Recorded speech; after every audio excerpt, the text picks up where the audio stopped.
नमस्कार दोस्तों, कास क्लासेज में मैं चंद्रहास एक बार फिर से आप सभी का स्वागत करता हूं। आशा करता हूं कि पूरा कास क्लासेस का परिवार अच्छा होगा और आने वाले एग्जाम्स की तैयारी भी कर रहा होगा। प्यारे साथियों, उसी तैयारी को और बेहतरीन बनाने के लिए मैं आपके सामने एक बार फिर से लेके आया हूं करंट अफेयर की क्लास। बहुत ही शानदार करंट अफेयर आज हम पढ़ेंगे जो आपके लिए फायदेमंद साबित होगी दिल्ली पुलिस में, एसएससी में, एचएसएससी के अंदर। तो आप मेरे साथ में बने रहना और आप मेरे चैनल के ऊपर नए बने होना तो चैनल को अभी सब्सक्राइब कर लो ताकि जब भी लेटेस्ट वीडियो आए सबसे पहले आप तक पहुंच सके। तो चलिए दोस्तों, अब स्टार्ट करते हैं। हाल ही में आरबीआई ने किस बैंक पर 32 लाख रुपए का जुर्माना लगाया है? हाल ही के अंदर एक अपने पास में बैंक है जिसका नाम है आरबीआई।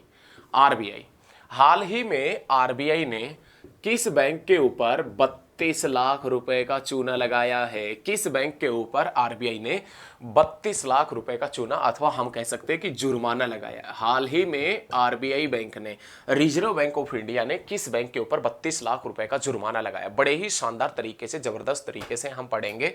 तो 32 लाख रुपए का जुर्माना आरबीआई ने भाई साहब कौन से बैंक के ऊपर लगाया है? तो दोस्तों आप बता देना, इंडियन बैंक के ऊपर। आरबीआई ने 32 लाख रुपए का जुर्माना लगाया, वो कौन से बैंक के ऊपर लगाया है? तो आप बताएंगे इंडियन बैंक के ऊपर आरबीआई ने हाल ही के अंदर 32 लाख रुपए का जुर्माना लगाया है। दोस्तों इस क्वेश्चन में, इस पर्सन में जिक्र इंडियन बैंक का आया है, तो आप ध्यान रखिएगा। इंडियन बैंक जिसकी स्थापना 1907 में हुई थी, जिसका हेडक्वार्टर देखा जाए तो जिसका हेडक्वार्टर चेन्नई के अंदर है और जिसके वर्तमान में सीईओ देखे कि वर्तमान में सीईओ कौन है, तो वर्तमान में सीईओ श्री शांतिलाल जैन है। शांतिलाल जैन बहुत शानदार पर्सन है, बहुत ही जबरदस्त, एकदम बेहतरीन। क्वेश्चन अपने पास में यह है कि हाल ही के अंदर किस बैंक के ऊपर आरबीआई ने 32 लाख रुपए का जुर्माना लगाया है? तो आप बताएंगे इंडियन बैंक के ऊपर। इंडियन बैंक की स्थापना दोस्तों होती ही कब है? 1907 में। इंडियन बैंक का हेडक्वार्टर कहाँ है? चेन्नई में। चेन्नई का पुराना नाम क्या है? मद्रास। लेकिन इंडियन बैंक के सीईओ कौन है? शांतिलाल जैन वर्तमान में इंडियन बैंक के सीईओ है। लेकिन दोस्तों जिक्र इस क्वेश्चन में आरबीआई का आया है, तो आरबीआई की स्थापना भारत सरकार या आरबीआई एक्ट 1934, आरबीआई की स्थापना आरबीआई एक्ट 1934 के तहत 1935 में आरबीआई एक्ट 1934 के तहत 1935 में स्थापना होती है आरबीआई की, जिसका राष्ट्रीयकरण, नेशनलाइजेशन हुआ था 1949 में। इस आरबीआई का पहला गवर्नर, बहुत पूछता है कि आरबीआई का फर्स्ट गवर्नर कौन था? आरबीआई का फर्स्ट गवर्नर पूछे तो आप बता देना दोस्तों, ओसवारन स्मिथ। ओसवारन स्मिथ ये आरबीआई का पहला गवर्नर है। आरबीआई का पहला भारतीय गवर्नर पूछे तो पहले भारतीय गवर्नर पूछे तो सीडी देशमुख, ये प्रथम इंडियन गवर्नर था आरबीआई का, सीडी देशमुख। और आरबीआई का वर्तमान में गवर्नर पूछे तो दोस्तों आप बता देना शक्तिकांत दास, ये वर्तमान में आरबीआई का गवर्नर है। कौन से नंबर का है? तो आप बताएंगे 25वें नंबर का गवर्नर है। दोस्तों बहुत ही जबरदस्त तरीके से पढ़ेंगे। हाल ही में आरबीआई ने कौन से बैंक के ऊपर 32 लाख रुपए का जुर्माना लगाया है? तो आप बता देना इंडियन बैंक के ऊपर। इंडियन बैंक की स्थापना कब हुई थी? 1907 में। इंडियन बैंक का हेडक्वार्टर कहां है? तो आप बता देना चेन्नई में। इंडियन बैंक के सीईओ कौन है? तो आप बता देना शांतिलाल जैन इंडियन बैंक के सीईओ है। दोस्तों जिक्र आरबीआई का आया है, तो आरबीआई की स्थापना कब हुई थी? 1935 में। आरबीआई का राष्ट्रीयकरण कब हुआ था? 1949 में। आरबीआई के पहले गवर्नर, फर्स्ट गवर्नर कौन थे? ओसवारन स्मिथ। आरबीआई के पहले भारतीय गवर्नर कौन थे? भारतीय गवर्नर तो सीडी देशमुख। और आरबीआई के वर्तमान में गवर्नर कौन है? शक्तिकांत दास। और ये शक्तिकांत दास दोस्तों कौन से नंबर के हैं? तो आप बता देना 25वें नंबर के। कौन से नंबर के हैं? तो आप बताएंगे 25वें नंबर के हैं। बड़ा ही शानदार पर्सन है, 25वें नंबर के हैं आरबीआई के ये जो गवर्नर है। ठीक है, चलिए स्टार्ट करते हैं, नेक्स्ट क्वेश्चन की तरफ बढ़ते हैं। बहुत ही शानदार, बहुत ही जबरदस्त तरीके से हम आगे बढ़ेंगे, बहुत ही ज़बरदस्त तरीके से आप मेरे साथ में बने रहना। एकदम बेहतरीन करंट अफेयर पढ़ेंगे हम, बेहतरीन तरीके से करंट अफेयर पढ़ेंगे। फ्रांस का सर्वोच्च सम्मान किस भारतीय को दिया जाएगा? फ्रांस का जो सर्वोच्च सम्मान है उसका नाम क्या है? तो आप बता देना सेवेलेयर।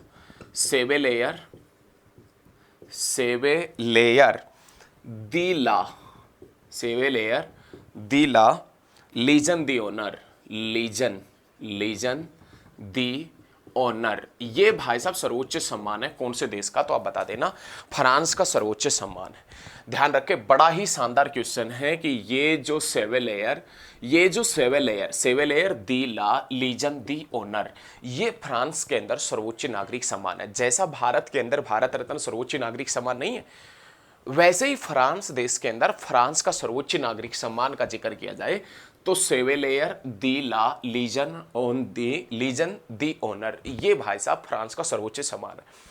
लेकिन ये किसे दिया जाएगा, किस व्यक्ति को दिया जाएगा, तो आप बता देना, ये कांग्रेसी नेता, कांग्रेसी नेता शशि थरूर को दिया जाएगा।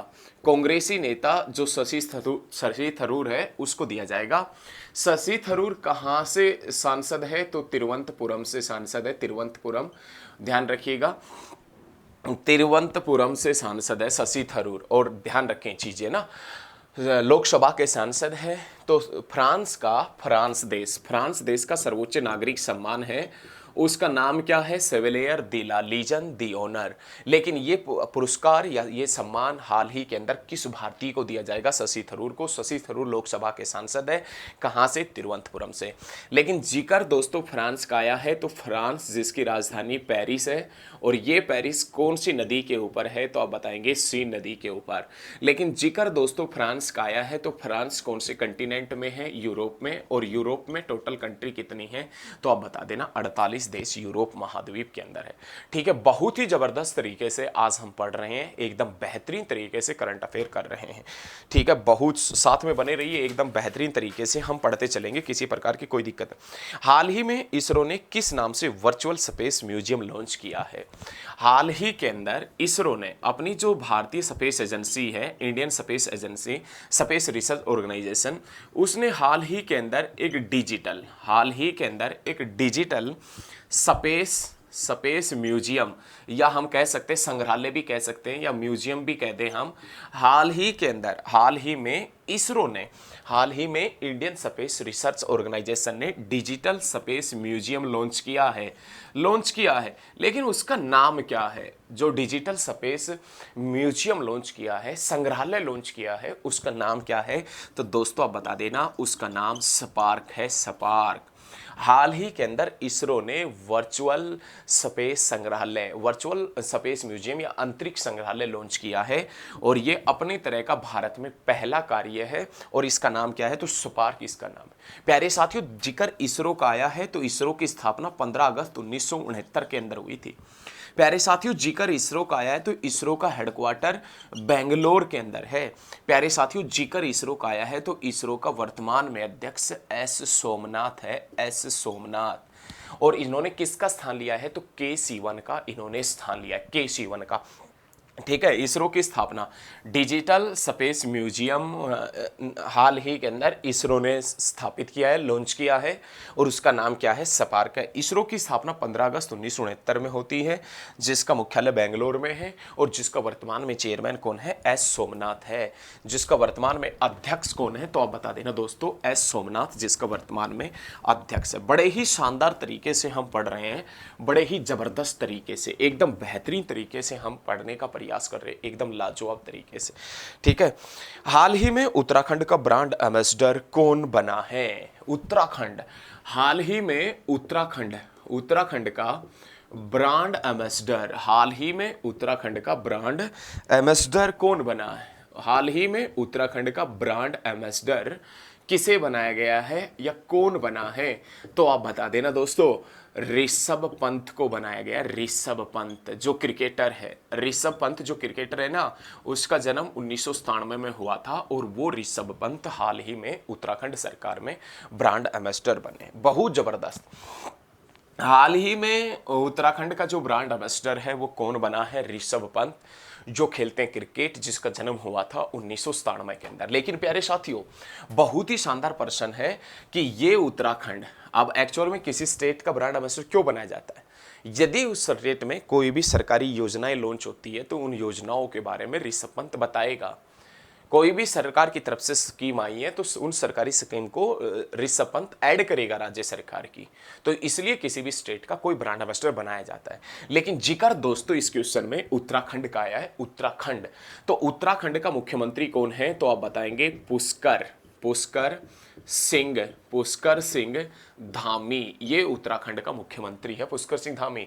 और राज्यपाल का जिक्र किया जाए तो उत्तराखंड का राज्यपाल कौन है, लेफ्टिनेंट जनरल गुरमीत सिंह, ये उत्तराखंड का राज्यपाल है। साथ ही साथ में नोट कर लीजिए। नेक्स्ट क्वेश्चन, केरल सरकार ने जीएसटी चोरी रोकने के लिए किस नाम से मोबाइल ऐप लॉन्च किया है। केरल सरकार ने, बहुत ही जबरदस्त प्रश्न है, केरल सरकार ने जीएसटी चोरी रोकने के लिए किस नाम से मोबाइल ऐप लॉन्च किया है। बहुत ही शानदार प्रश्न है। केरल सरकार ने जीएसटी चोरी रोकने के लिए किस नाम से एक मोबाइल ऐप लॉन्च किया है। तो दोस्तों आप बता देना, लक्की बिल ऐप, उसका नाम क्या है, तो लक्की बिल ऐप, ये केरल सरकार ने लॉन्च किया। हाल ही में केरल सरकार ने जीएसटी चोरी रोकने के लिए किस नाम से ऐप लॉन्च किया है, तो लक्की बिल ऐप के नाम से एक ऐप लॉन्च किया है केरल सरकार ने। लेकिन दोस्तों जिक्र केरल का आया है तो ध्यान रखिएगा, केरल जिसका मुख्यमंत्री कौन है, तो पिनाराई विजयन ये केरल का मुख्यमंत्री है। और केरल के राज्यपाल का जिक्र किया जाए तो आरिफ मोहम्मद खान ये केरल का राज्यपाल है, गवर्नर है। केरल के राज्यपाल का जिक्र किया जाए तो आरिफ मोहम्मद खान, और केरल का मुख्यमंत्री पूछे तो पिनाराई विजयन है। और हाल ही में केरल सरकार ने जीएसटी चोरी रोकने के लिए किस नाम से मोबाइल ऐप लॉन्च किया है, तो आप बता देना, लक्की बिल ऐप के नाम से मोबाइल ऐप लॉन्च किया है। ठीक है दोस्तों, वीडियो को शेयर जरूर करें, वीडियो को साथ के साथ में जिस भी स्टडी ग्रुप में आप जुड़े हैं ना, उसके अंदर शेयर जरूर करते चलिएगा, बहुत जबरदस्त तरीके से। हाल ही में आरबीआई ने किस बैंक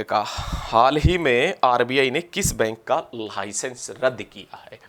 हाल ही में जो अपना रिजर्व बैंक ऑफ इंडिया है, आरबीआई है, इसने किस बैंक का लाइसेंस रद्द किया। हाल ही में आरबीआई ने किस बैंक का लाइसेंस रद्द किया है। हाल ही में आरबीआई ने किस बैंक का लाइसेंस रद्द किया है, तो आप बता देना, रुपया कौन से बैंक का लाइसेंस रद्द किया है, रुपया कोऑपरेटिव बैंक।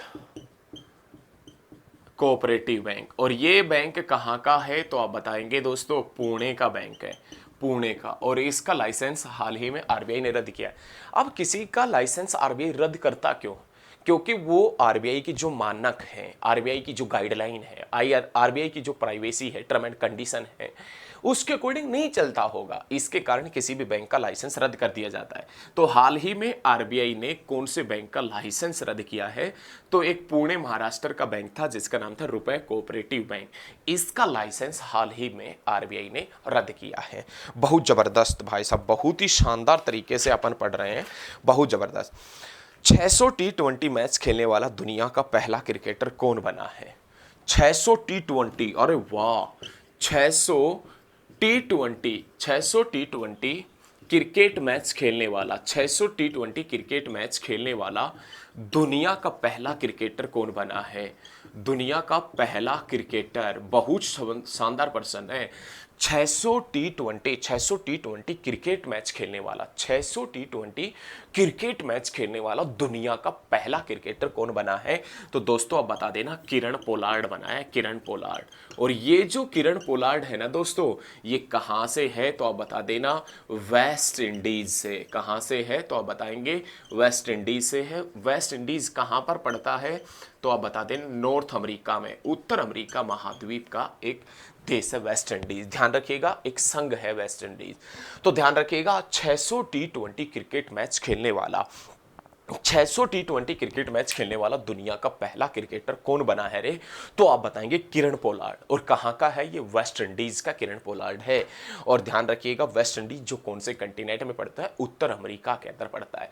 तो प्यारे साथियों, मेरे द्वारा दी गई जानकारी आपको अच्छी लगी हो ना, तो इस वीडियो को ज्यादा से ज्यादा स्टडी ग्रुप में शेयर करना, मेरे साथ में बने रहना। रोज सुबह करंट अफेयर की बहुत ही जबरदस्त शानदार क्लास आएगी, देखते रहना, मेरे साथ में बने रहना। आज की इस वीडियो में दोस्तों इतना ही।